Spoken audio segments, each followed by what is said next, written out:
Friends, நம்ம இன்றைக்கி இதை பற்றி பார்க்க போகிறோம்னா மல்லி வர பெரிய எபிசோடில் என்ன இன்ட்ரெஸ்டிங்கான சுவாரஸ்யமான விஷயம் நடக்க போதாங்க பார்க்க போகிறோம். வாங்க வீடியோக்குள்ளே போயிடலாம். நம்ம மல்லி ஒரு வழியாக பார்த்திங்கன்னா வெளியே இருக்கிற பிரச்சனையெல்லாம் சமாளித்து சரி நம்மளை வீட்டுக்குள்ளே விட்டுட்டாங்க அப்படின்னு சொல்லிட்டு நம்முடைய மல்லி வீட்டுக்குள்ளே வந்ததுமே பார்த்திங்கன்னா தாய் பாசன்றது உண்மையிலே வேறு லெவலில் தாங்க சொல்ல முடியும். உள்ளே போனது மல்லியம்மா அப்படின்னு சொல்லிட்டு நம்முடைய வெண்பா குட்டி சொல்லிக்கிட்டே அம்மா அம்மான்னு சொல்லிக்கிட்டே ஓடி நம்முடைய மல்லியை காட்டி பிடிச்சிக்கிறாங்க. இதுக்கப்புறம் என்ன நடக்க போகுதுன்னா நம்முடைய ராஜேஸ்வரி ரஞ்சிதா பார்த்தீங்கன்னா இனிமேல் நீ மல்லி கூட சேரக்கூடாது. இனிமேல் உன்னை ஸ்கூல் கூப்பிட்டு போகிறது எல்லா வேலையுமே ரஞ்சிதாவை தான் பார்த்துக்க போகிறா அப்படின்ற மாதிரி சொன்னதும் பார்த்திங்கன்னா என்னால் ரஞ்சிதா கூட எல்லாம் ஸ்கூலுக்கு போக முடியாது.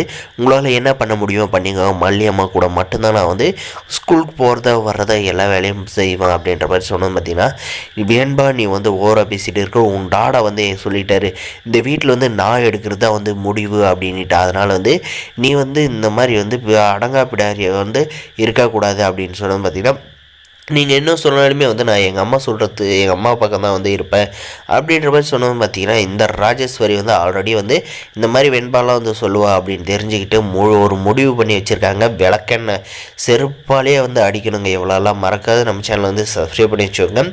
என்னடா அப்படின்னு கேட்டிங்கன்னா நம்முடைய வெண்பாவை பார்க்க ஒரு ஆள் ஒருத்தர் வராங்க. அவனை பார்த்தீங்கன்னா வாங்க சார் அப்படின்ட்டு மரியாதையாக சோஃபாவில் உட்கார வச்சுட்ட மாதிரி பார்த்தீங்கன்னா சார் நான் சொன்ன ஃபார்மெல்லாம் எடுத்துகிட்டு வந்திருக்கீங்களா அப்படின்ற மாதிரி கேட்டதுக்கு எடுத்துகிட்டு வந்திருக்கு மேடம், அதில் கையெழுத்து மட்டும் போட்டிங்களேன்னு முடிஞ்சிடும் அப்படின்ற மாதிரி சொன்னாங்க.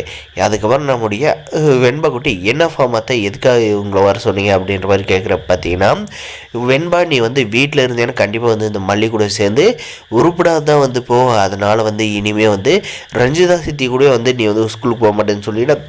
அதனால தான் உனக்கு லாக் போடுற மாதிரி உன்னை ஸ்கூல்லேயே ஹாஸ்டலில் சேர்த்து அந்த இடத்துல ஸ்டடி பண்ணுற மாதிரி நான் ஏற்பாடு பண்ணியிருக்கேன் ஏன் அப்படின்ற மாதிரி சொல்கிறாங்க. இது பார்த்திங்கன்னா ஏங்க ஒரு பிஞ்சு குழந்தைய இப்படி பண்ணுறீங்க அப்படின்ற மாதிரி சொன்னதுக்கு பார்த்திங்கன்னா இந்த ராஜேஸ்வரி என்ன பதில் கொடுக்குறான்னா அவன் உன் கூட சேர்ந்து இருக்கிறது எனக்கு பிடிக்கல. அதனால தான் அவளை ஹாஸ்டலில் போட போகிறேன். எங்கள் வீட்டு பொண்ணு நாங்கள் எதுனாலும் பண்ணோம் உனக்கு என்ன அப்படின்ற மாதிரி கேள்வியை கேட்குறாங்க. இதுக்கு நம்முடைய விஜய் வீட்டில் இல்லாதப்போ இந்த மாதிரி ஏற்பாடெல்லாம் பண்ணிகிட்டு இருக்காங்க. கண்டிப்பாக விஜய்க்கு தெரிஞ்சா வெண்பா விட்டு கண்டிப்பாக இருக்கவே மாட்டாங்க. நம்முடைய வெண்பா தான் அவங்களுடைய உயிர்ன்ற மாதிரி இருக்காங்க. ஏன்டா அவனை இப்படி வடா போடான்னு பேசுறேன்னு தப்பாக மட்டும் நினச்சிடாதீங்க. ஏன்னா அவன் மல்லிப்பாக்க நியாயமாக எப்பயுமே பேசலைங்க. அதனால தான் அவனை அப்படி பேசிக்கிட்டே இருக்கேன்.